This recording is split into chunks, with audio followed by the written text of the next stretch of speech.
ஓம் நம சிவாய. வாக்குண்டாம் நல்ல மனமுண்டாம் மாமலராள் நோக்குண்டாம் மேனி நுடங்காது பூக்கொண்டு துப்பார் திருமேனி தும்பிக்கையான் பாதம் தப்பாமல் ஷார்வார் தமக்கு. அரண்நாமம் 1000 வஷ்யாய நமஹா அப்படின்னு அடியார்களோட பக்திக்கு வசப்படக்கூடியவர் சிவபெருமான் அப்படிங்கிறத பார்த்தோம். இதை தொடர்ந்து அடுத்த 406வது திருநாமம் என்ன சொல்கிறது அப்படின்னா ஓம் வசகராய நமஹா அப்படின்னு இருக்கு. இதோட பொருள் என்ன அப்படின்னா எல்லாரையும் வசப்படுத்தக்கூடியவர் அப்படின்னு அர்த்தம். எல்லாரையும் தன்பால் ஈர்க்கக்கூடியவர். ஆகர்ஷணம் அப்படின்னு சொல்கிறோம். அப்படின்னா தன்பால் ஈர்த்துக்கிறது. அப்படி வசம் பண்ணுறது, வசியம் பண்ணுறது, வசியம் பண்ணுறது, அப்படி தன்பால் வசப்படுத்தக்கூடியவர் அப்படின்னு. இதுக்கு முன்னால் இருந்த திருநாமம் என்ன சொல்லித்து? எல்லாராலும் அடியார்களால் வசப்படுத்தப்படுபவர் அப்படின்னு சொல்லித்து. இப்போ அடுத்த திருநாமம் எல்லாரையும் வசப்படுத்துவர் அப்படின்னு. இவருக்கு அடியாராக இருக்கணும் அப்படின்னா எப்படி முடியும்? அவர்களை ஈர்த்து ஆட்கொண்டாதான் முடியும். அவர்களை வசப்படுத்தினாதான் முடியும். அவர் எப்படியெல்லாம் வசப்படுத்துகிறார், யாரை வசப்படுத்துகிறார் அப்படின்னா ஆச்சரியமான விஷயம். பக்தி இல்லாதவர்களுக்கு கூட சில சமயத்தில் பக்தர்களாக ஆக்கிறதும் உண்டு. இப்படி பல பேர் அவரோட அந்த குணத்தினால வசப்படுறா. எதனால் வசப்படுறா அப்படின்னு, ஒருத்தரை நமக்கு பிடிச்சிருக்கு, அவர்களோட ஃபேனாக ஆகிறோம் அப்படின்னா என்னமோ ஏதோ ஒன்றும் நம்மளை கவரக்கூடிய ஒரு அம்சம் அவர்கள்ட்ட இருக்குது. இல்லை அவர்களோட செயல் நம்மளை கவர்றது, அவரோட குணம் கவர்றது, இப்படி பலவிதத்துலேயும் ஒரு கவர்ச்சி ஏற்படலாம், அட்ராக்ஷன் ஏற்படலாம். அதனால நாம் அவர்களுக்கு வசமாகலாம். இவருக்கு எதனால் வசப்படுத்துகிறார் அப்படின்னார், இவரோட குணத்தினால் வசப்படுத்துகிறார். ஏன்னா இவரோட உருவம் அப்படின்னு பார்த்தேன்னா யாரானும் அவரை பார்த்து விரும்புகிறாப்பில் வசப்படுறாப்பில் இருக்கா? ஆச்சரியமான ஒரு விஷயம் இதான் சிவபெருமான்கிட்ட. அவர் யானும் நல்ல ட்ரெஸ் பண்ணின்னு இருக்காரா, இல்லை ஒரு புலித்தோலை கட்டின்னு இருக்கார், யானத்தோலை போத்தின்னு இருக்கார், ஏதானும் நல்ல வேல்யூபிள் நகையை போட்டுன்னு இருக்காரா, இல்லை ருத்ராட்சத்தை போட்டுருக்கார், இல்லை அதை விட டேஞ்சராக பாம்பெல்லாம் போட்டுருக்கார். இப்படி ஒரே சடமுடியாக இருக்குது. இப்படி பல விஷயங்கள் யாரையும் கவர்றாப்பில் இல்லை. ஆனால் இவர் எல்லாரையும் கவர்றார் அப்படின்னா எதனால் கவர்றார்? அவரோட குணத்தினால, அவரோட செயல்னால். அவர் என்ன சொல்லியிருக்கு? அன்பே சிவம் அப்படின்னு சொல்லியிருக்கா. அந்த அன்பு அன்பு அன்பு அந்த அன்பு தான் எல்லாரையும் கவர்றது, வசப்படுத்துறது. புரந்தரதாசர் அப்படிங்கிற மகான் ஒரு பாட்டு நிந்தாஸ்துதி அப்படின்பா. அதாவது திட்டுறாப்புலேயே இருக்கும், ஆனால் அதுவே பெரிய புகழ்ந்து பாடுறாப்பில் இருக்கும். அதுக்கு பேர் நிந்தாஸ்துதி அப்படின்னு பேர். அதில் சொல்கிறார், எந்த செலுவக்கே மகளனு கொட்டனோ கிரிராஜனோடம்மா அப்படிங்கிறார். கிரிராஜன் யார்? இமவான். அந்த இமவான் அவருக்கு ஒரே பொண்ணு, அருமை பெருமை நிறைஞ்ச பொண்ணு பார்வதி அப்படிங்கிற. அந்த பார்வதி ஒரு அப்பா, ஒரு பெரிய மலை அரசன். ஒரு அரசன் தன்னோட ஒரே பொண்ணுக்கு மாப்பிள்ளை பார்க்கணுன்னா எவ்வளோ பெரிய இடமா பார்ப்பான். ஆனால் இவர் என்னத்தை பார்த்தாருன்னார், இப்படி ஒரு மாப்பிள்ளையை பார்த்து கொடுத்துருக்காரு, இந்த வேடிக்கையை பாரு அப்படின்னு நிந்தாஸ்துதியாக சொல்கிறார். அதில் இவர்கிட்ட எதை பார்த்து கொடுக்குறாப்புல இருக்குது? ஏதானு இவருக்கு கட்டிக்கிறதுக்கு நல்ல ட்ரெஸ் இருக்கா, இல்லை இவர் வாழற இடமான்னு நல்ல இடமா இருக்கான்னார். சுடுகாட்டில் இருக்கார். மாமனார் பொண்ணு வீட்டுக்கு போகணும் அப்படின்னா எப்படி போகிறது? சுடுகாடாக இருக்குது. இப்படி இல்லாமல் சொல்லி சரி இவர் எங்கேயானு வெளியில் அழிச்சுன்னு போய் பொண்ணுக்கு நல்லதாக ஏதானு சாமான் சாப்பிட்றதுக்கு வாங்கி கொடுப்பறா அப்படின்னா இவர் என்ன பண்ணார்? இவர் ஆலகாலத்தை உண்டார். அதே மாதிரியே தன்னோட மனைவிக்கும் தன்னை வழியை கொடுத்துட்டார்னா என்ன பண்ணுறது? இப்படிலாம் இருக்கிற ஒருத்தனை பார்த்து நல்ல மாப்பிள்ளை அப்படின்னு கொண்டு கொடுத்தாரே இந்த இமவான் அப்படின்னு அவர் நிந்தாஸ்துதி பண்ணுறார். இது எதுக்கு சொல்கிறேன் அப்படின்னா, இப்படி சாதாரணமாக உலக ரீதியாக பார்த்தா யாராலையும் அப்படியே விரும்பி போய் ஆசையாக போகிறாப்பில் இல்லை. ஆனாலும் அத்தனை பேரும் அடியார்கள் அத்தனை பேரும் அவர்கிட்ட போய் விரும்பி அவரோட போகிறா, அவரை வசப்படுத்துறார். அப்படின்னா எதுனாலனர்? அவரோட குணத்தினால, அன்புனால. இப்படி பல அடியார்களோட கதையெல்லாம் நமக்கு தெரியும். எப்படிலாம் இவர்களுக்கு அடியார்களாக ஆனால் வசப்பட்டா அப்படின்னு. இப்படி ஏதோ எப்போவோ நடந்ததெல்லாம் இருக்கட்டும், நமக்கு தெரிஞ்சு கண்ணுக்கு எதிர்க்க பார்த்து ஒரு மகான் எப்படி வசமானார் அப்படிங்கிறத அதை பார்க்கணும் முதல்ல. யார் அப்படின்னு, ரமண மகரிஷி அப்படின்னு ஒரு மகான். ரமண மகரிஷியை எல்லாரும் கேள்விப்பட்டிருப்போம், பல பேர் பார்க்கவும் பார்த்துருப்போம், நேர்லேயும் பார்த்துருக்கலாம். ஏன்னா 1950ஆம் வருஷத்தில் தான் அவர் சித்தி அடைஞ்சது.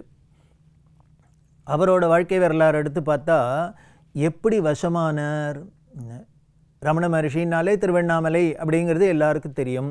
அந்த திருவண்ணாமலைங்கிறது எப்படி தெரிஞ்சுது, எப்படி அவர் வசமாகி அப்புறம் அவர் இங்கே வந்தார் அப்படின்னா ஆச்சரியமாக இருக்கும். எங்கேயோ விருதுநகர் மாவட்டத்தில் திருச்சுழி அப்படிங்கிற இடத்துல பிறந்தவர். வெங்கடராமன் அப்படின்னு பேர். சுந்தரமையர், அழகமை அப்படிங்கிற தம்பதிகளுக்கு பிறந்தார். இது என்னவோ தெரில, சின்ன வயசுலேயே இவருக்கு ஒரு ஆன்மீக நாட்டம் வரத்துக்கு முக்கிய காரணமாக இருந்தது சேக்கிழார் பெருமானோட பெரிய புராணம்.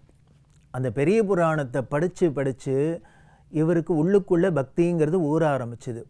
என்ன சிவபெருமான் இப்படி ஒரு அன்பு வடிவமாக இருக்காரு, இத்தனை பேரை ஆட்கொண்டு அருள்றாரு அப்படின்னு அந்த அசாத்தியமான ஒரு பக்தி உள்ளுக்குள்ளே முழண்டுது. அதுக்கப்புறம் இவர் படிப்புக்காக இவர் சித்தப்பா வீடு மதுரையில் இருந்தது, அங்கே போய் இவர் படிக்கிறாப்பில் இருந்தது. ஸ்கூல் படிப்பு தான் சாதாரண.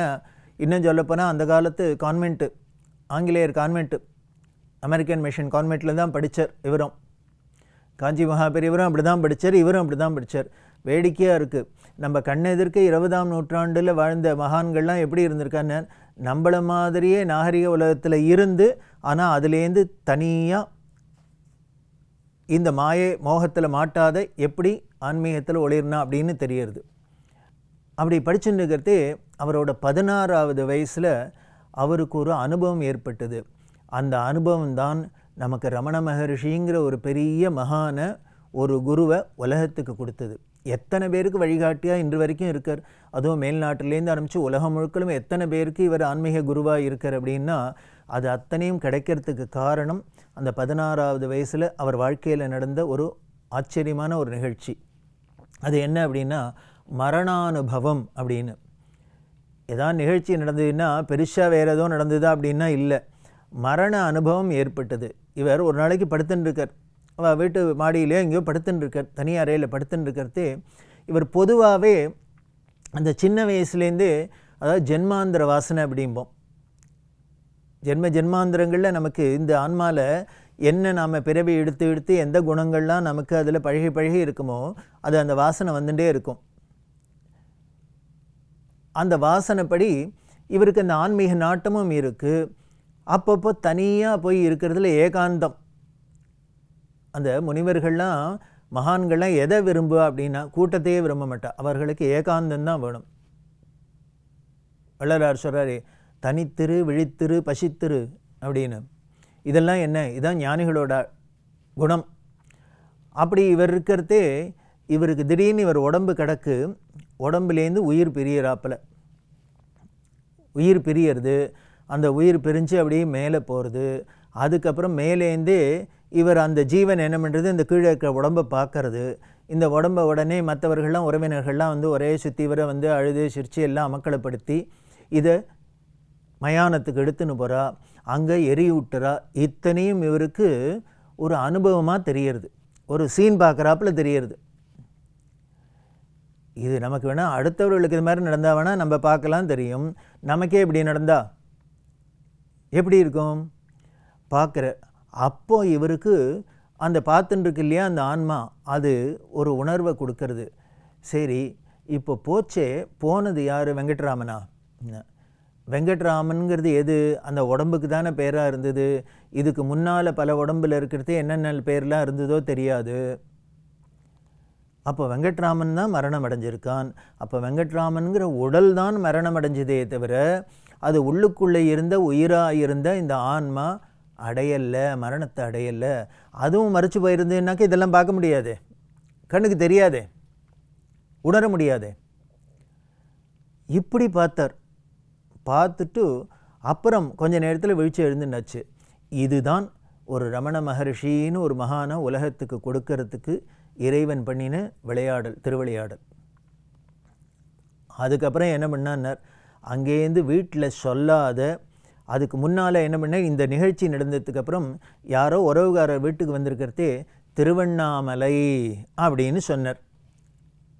திருவண்ணாமலைங்கிற பேரு தான் இவர் காதில் விழுந்தது இந்த வெங்கட்ராமனுக்கு. உடனே என்ன ஆயிடுத்துன்னர், தன்னை அறியாத ஒரு பேரவா அந்த திருவண்ணாமலையை போகணும் போகணும் பார்க்கணும் பார்க்கணும் அப்படின்னு. அதனால் என்ன பண்ணார், வீட்டில் சொல்லாத இவர் பாட்டுக்கு கிளம்பி 1896 வருஷம் செப்டம்பர் மாதம் 1ஆம் தேதி திருவண்ணாமலைக்கு வந்தவர் தான். அதுக்கப்புறம் 1950 வருஷம் அவர் முக்தி அடையிற வரைக்கும் திருவண்ணாமலையை விட்டு, அந்த அண்ணாமலையை விட்டு அந்தண்ட நகரில் இந்தண்ட போகலை.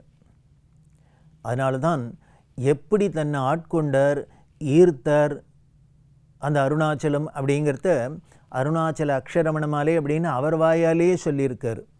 அகம் புகுந்து ஈர்த்து உன் அககுகை சிறையாய் அமர்வித்ததென் கொல் அருணாச்சலா அப்படின்னார். என்னோட உள்ளுக்குள்ளே பூந்துண்டு நீ என்ன பண்ணிட்டனர், உன்னோட உள்ளுக்குள்ளே உன்னோட இதயத்துக்குள்ளே என்னை சிறை வச்சுட்டியே, எப்படி ஆச்சரியமாக இருக்கே அப்படிங்கிற.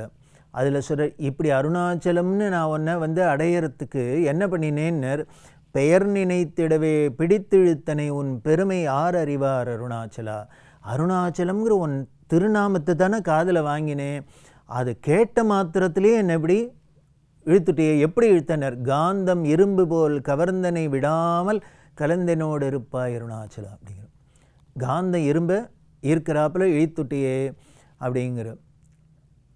இதான் நமக்கு அருணாச்சலம் திருவண்ணாமலை அப்படிலாம் முன்னாலே கேள்விப்பட்டு அங்கே போய் பார்த்து இப்படிலாம் இருந்து அதில் ஒரு ஈர்ப்பு ஏற்பட்டால் பரவாயில்ல. இப்படி பேரு கூட எங்கேயோ காற்று வாக்கில் காதில் விழ அதில் இப்படி ஒரு ஈர்ப்பு ஏற்பட்டு அதுக்கப்புறம் இந்த திருவண்ணாமலைக்கே பெருமை சேர்க்கிறாப்பில் ரமண மகர்ஷின்னு இருந்து அத்தனை பேருக்கும் ஆன்மீக ஒளியை காமிக்கிறாப்பில் இருக்குது அப்படின்னா அதுதான் அந்த அருணாச்சலத்தோட பெருமை. அதைத்தான் தன்னோட அக்ஷரமண மாலையில் திருப்பி திருப்பி திருப்பி சொல்கிறார். நேசமில் எனக்கு உன் ஆசையை காட்டி நீ மோசம் செய்யாதருள் அருணாச்சலா அப்படின்னு. எனக்கு ஒன்றும் ஆசை இல்லை, ஆனால் நீ என்ன பண்ண, உன்னோட ஆசையை காமிச்சு என்னை மோசம் பண்ணாத அருள் பண்ணியிருக்க அப்படின்லாம் நன்றி பெருக்கோடு இந்த அக்ஷரமண மாலையில் சொல்கிறார். அப்படின்னா அதுதான் வசகராய நமஹா அப்படின்னா வசியம் பண்ணுறது. அப்படின்னா எப்படி வசம் பண்ணுவார், இப்படி இல்லாமல் வசம் பண்ணுவார். இப்படி ஏதோ ஆன்மீகத்தில் ஈடுபாடு உள்ளவர்களுக்குத்தான் இல்லை, ஆன்மீகத்தில் ஈடுபாடு இல்லாதவர்கள்லாம் கூட எத்தனையோ பேர் நம்ம வாழ்க்கையில் பார்க்கலாம், நம்ம கண்ணெதிர்க்கே பல பேரை பார்க்கலாம். ஒரு காலத்தில் நான் அப்படிலாம் இருந்தேன், நம்பிக்கை இல்லாத இருந்தேன், அப்புறம் இப்போ நம்பிக்கை இருக்குது, இப்போ இனிமேல் நம்பிக்கை இல்லாதவர்களுக்கு நம்பிக்கை வந்தால் என்ன ஆகிடும்னார், அப்படியே ரொம்ப கரபுரண்டு வந்தாப்புல ஆகிடும். அப்படியும் பல பேர் நம்ம கண்ணை எதிர்க்க பார்க்குறோம். அப்படின்னா எதனால் அப்படின்னு, எப்படி இப்படி மாற முடியறது அப்படின்னு. அதான் அவரோட பெருமை, அவரோட அந்த குணம், அன்பு. அந்த அன்புனால் அனைவரையும் வசப்படுத்துறதுனால வசகராய நமஹா அப்படின்னு இருக்குது. இவர் அன்புக்கு வசப்படுறார், பக்திக்கு வசப்படுறார். அதே அன்பை நாம் அன்பினால் நம்மளையும் வசப்படுத்துகிறேன்னு தெரியுது. அப்படி இருக்கக்கூடிய அவரோட அந்த அன்பில் இன்னும் பல விஷயங்களை தொடர்ந்து பார்க்க போகிறோம். ஓம் நம சிவாய.